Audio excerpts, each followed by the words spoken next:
Hey, good afternoon. It's Dr. Jensen. We're going to look at a practice problem for some stoichiometry. Here we have a common stoichiometry kind of setup here. We are looking at a solid and aqueous reactants, making aqueous and gas products. With stoichiometry, we can see a variety of ways that these problems are set up. This first one here is dealing with how many grams of another reactant do we need in order so that there's no excess in our reaction. Now, it doesn't matter that we're looking at reactants, okay? If we look at a common kind of process flow chart here, we can look at volume and mass. Generally, the way this thing is set up is we have A and B, and it doesn't matter what A and B are. They can both be reactants. One could be a reactant, one could be a product, one could be a product, and one could be a reactant. It doesn't really matter how they're set up, okay? In this case, we're looking for the mass. We're given a mass of an iron, and we want to know the mass of the product. Now, in this case, yes, both the HBr is an aqueous solution, but it doesn't really matter. If you're not given any information about the HBr as far as its molarity, you can just calculate them using the molecular weight, okay? So the way this would get done, again, most of these steps are going to be done in roughly 3 steps here. Starting with what we're given, okay, the mass of the iron, right?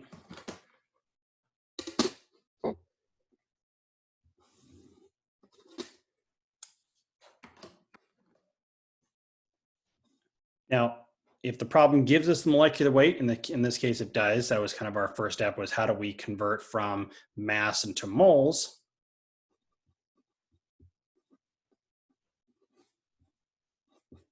Okay, well, we'd use the molecular weight to do that. The next step is using the balanced equation, where we're going to convert from molecule A to molecule B. In this case, the 1 mole of iron is going to convert to 2 moles of the HBr. Okay. And then the last step would be to use essentially the molecular weight. So if we're in 1 mole of HBr, there's 80.9 grams. Okay. So we have 3 steps, which correspond to roughly our 3 steps here. So this would have been 1, 2, and 3 as we move from one part of this flow chart to the other. All right. The setup here, then you're multiplying everything on the top, dividing by everything on the bottom. Okay, and we get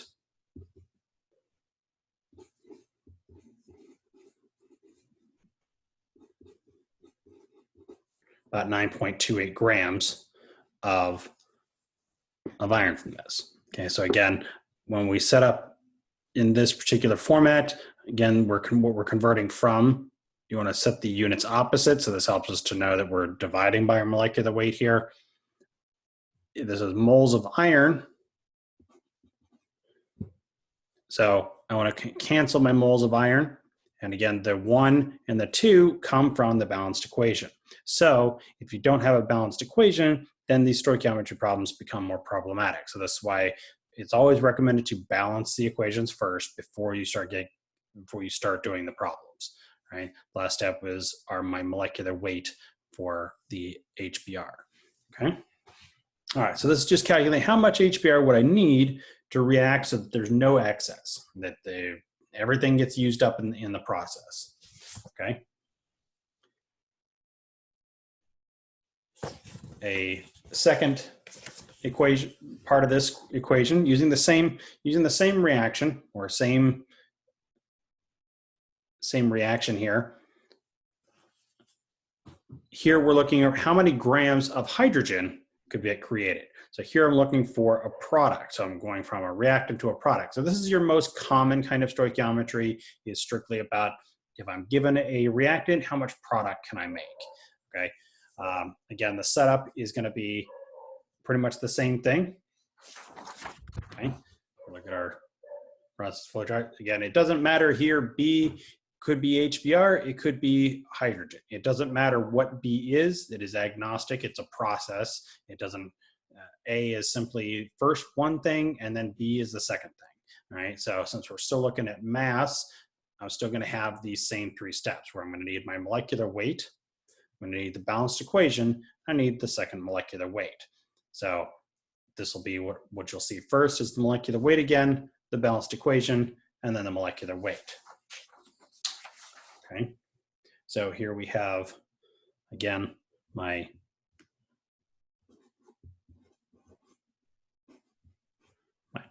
grams of iron.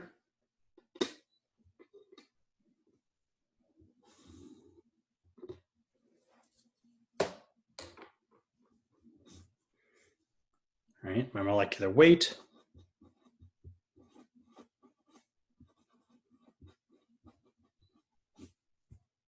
Okay, so this would be my molecular weight. All right, my balanced equation here, they are both 1 and 1, so you can skip this step, or we can just go ahead and write it. For every 1 mole of iron, you get 1 mole of hydrogen. Okay, my balanced equation.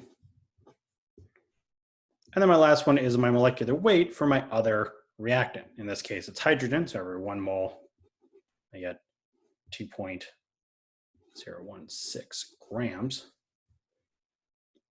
Okay, so I'm going to multiply all the numbers on the top, divide by all the numbers on the bottom.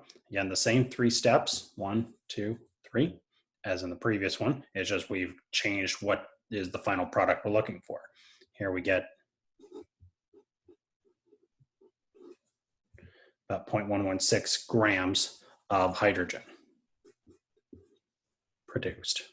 Okay, so in some other ways of wording this kind of problem, this might also be referenced as what is the theoretical yield. So this is, since this is a product, we're talking about how much is it the reaction going to give me. So what is its yield necessary? So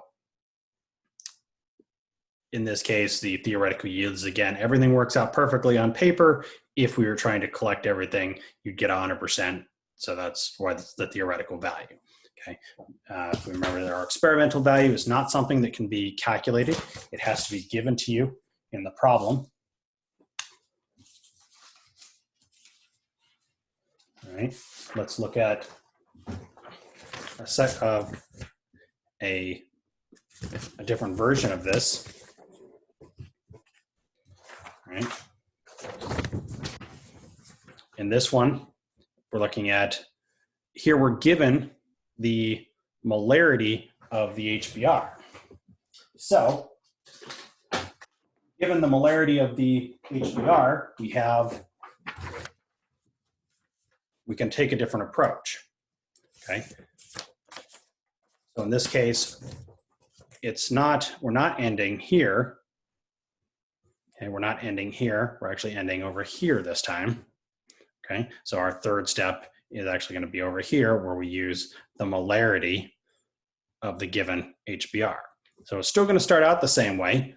It's just our end path is going to be slightly different because of the information we're given in the problem. Okay.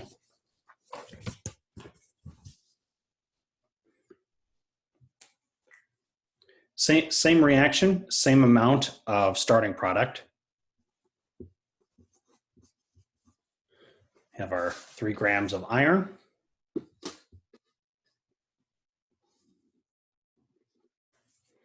Okay. My first step is still using the molecular weight.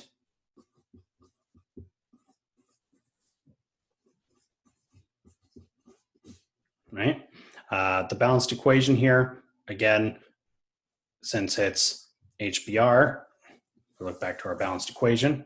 Okay. So here I'm going to have the 2 is going to be used in here.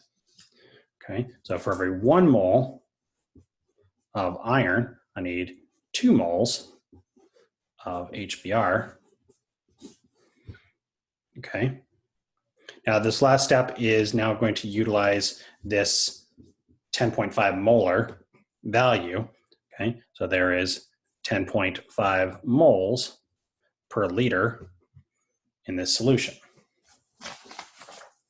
So my value here will come out in liters. So the number here becomes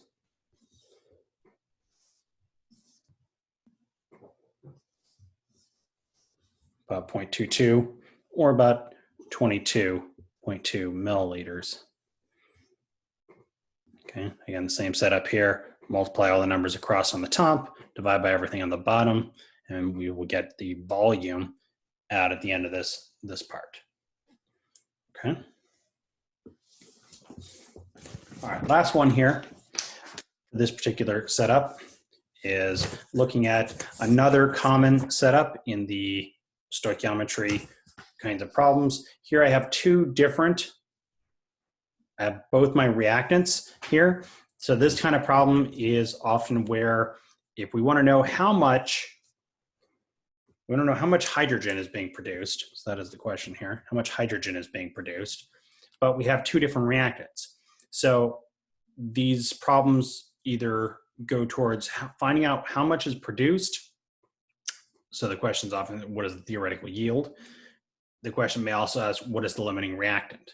Okay, so we don't know which one. So there's a couple different methods of how to come up with the limiting reactant / theoretical yield. The way I generally will do it is just to, again, follow the process flow chart and just do it the same way twice. Okay, so that's what you'll see here is we're just going to follow our process flow chart here twice. So you'll see me set it up. So I've got a solid and a liquid. So I'm going to start, so I would start essentially that process from two different ways, right? So the first one is the 10.1 grams of iron.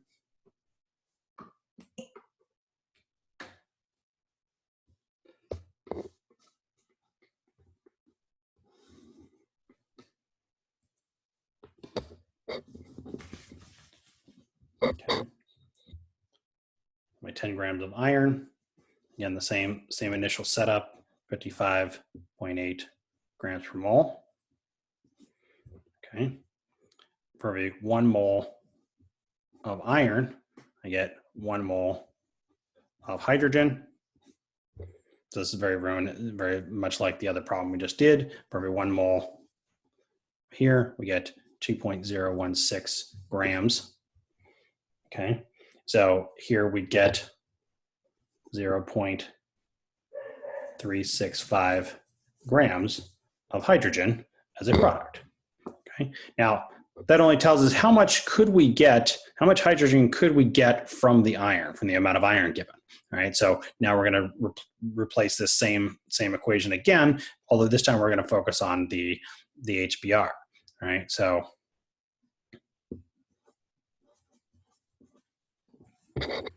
we have the 35 milliliters. Okay, so I'm starting from my volume. All right, given the molarity, so there's 8 moles per liter. Okay, in this case, for every 2 moles of HBr, for every 1 mole of the hydrogen. Same step as the end here. It's still the molecular weight for the hydrogen at the end. For every 1 mole, there's 2.016 grams. So here we get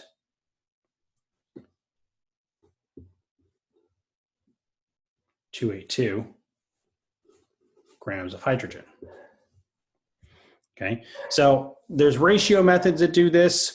Again, the ratio methods only tell you which one is the limiting reactant. They're not necessarily going to get you to the theoretical yield. You'd still have to do some of these calculations. So I just do them twice. And so what you get here is 2 different amounts of product. All right, so you have the iron and the H and the hydrobromic acid are reacting, and so they're going to keep reacting until one of them stops, and the other one could theoretically keep going because there's enough of it to keep making product. So what we're looking for is whichever one of these product numbers is smaller. Okay, that number is smaller, so that is going to be my theoretical yield. The reaction will stop at this point, and this is also generated from, okay, it's also generated from the HBr. So the HBr is my limiting reactant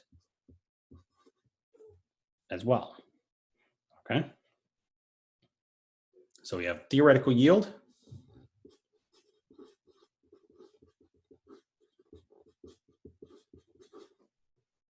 and the limiting reactant. Okay, and so we'll do some other practice problems that are similar to this, but that'll conclude this video for stoichiometry practice problems.